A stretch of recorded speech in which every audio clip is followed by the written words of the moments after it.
A blessed day, everyone, and our devotion for today is found from the book of Deuteronomy, the fifth book of the Old Testament, chapter 21, Atonement for Unsolved Murders, from verse 1 to 5.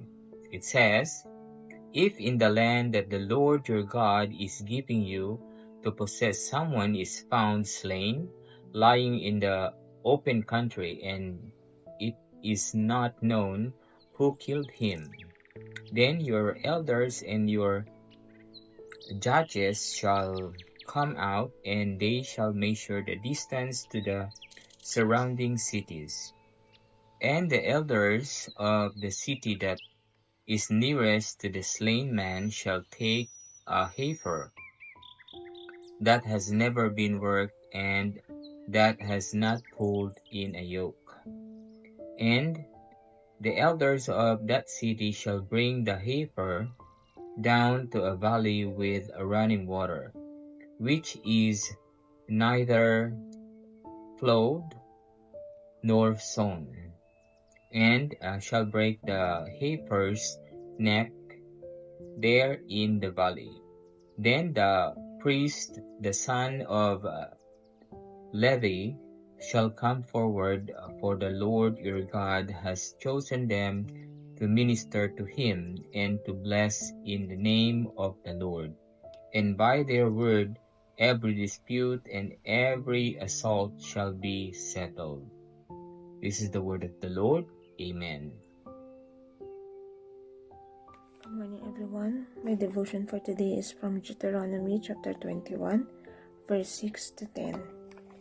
Then all the elders of the town nearest the body shall wash their hands over the heifer whose neck was broken in the valley, and they shall declare, Our hands did not shed this blood, nor did our eyes see it done. Accept this atonement for your people Israel, whom you have redeemed, Lord, and do not hold your people guilty of the blood of an innocent person.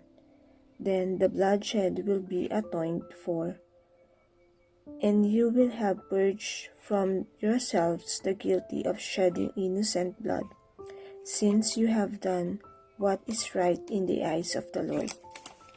When you go to war against your enemies, and the Lord your God delivers them into your hands, and you take captives, the word of the God. Amen.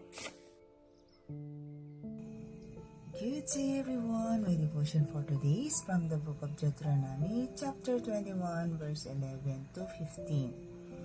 Marrying a captive woman. If you notice among the captives a beautiful woman and attracted to her, you may take her as your wife.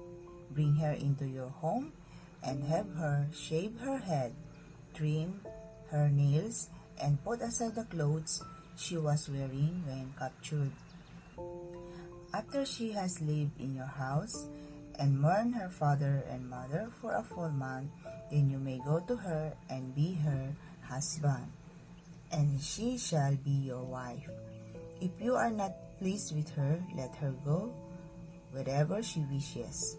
You must not sell her or treat her as a slave, since you have dishonored her, the right of the firstborn. If a man has two wives, and he loves one but not the other, and both bear him sons, but the firstborn is the son of the wife he does not love. Amen. A blessed day, everyone. Our reading for today is from the book of Deuteronomy, chapter 21.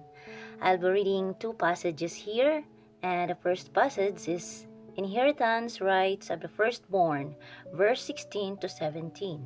And here is the scriptures. Then on the day when he assigns his possessions as an inheritance to his sons, he may not treat the son of a love as the firstborn in preference to the son of the unloved, who is the firstborn, but he shall acknowledge the firstborn, the son of the unloved, by giving him a double portion of all that he has. For he is the firstfruits of his strength. The right of the firstborn is his. And here is the second passage, verse 18 to 19.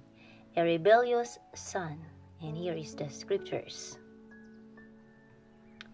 If a man has a stubborn and rebellious son who will not obey the voice of his father or the voice of his mother, and though they discipline him, will not listen to them, then his father and his mother shall take hold of him and bring him out to the elders of his city, at the gate of the place where he lives. Amen. A blessed day, everyone. My devotion for today is from the book of Deuteronomy, chapter 21, verses 20 to 23. They shall say to the elders, "This son of ours is stubborn and rebellious. He will not obey us. He is a profligate and a drunkard." Then all the men of his town shall stone him to death. You must purge the evil from among you. All Israel will hear of it and be afraid. Various laws. If a man guilty of a capital offense is put to death, and his body is hung on a tree, you must not leave his body on the tree overnight. Be sure to bury him that same day, because anyone who is hung on a tree is under God's curse. You must not desecrate the land the Lord your God is giving you as an inheritance. This is the word of the Lord. Amen.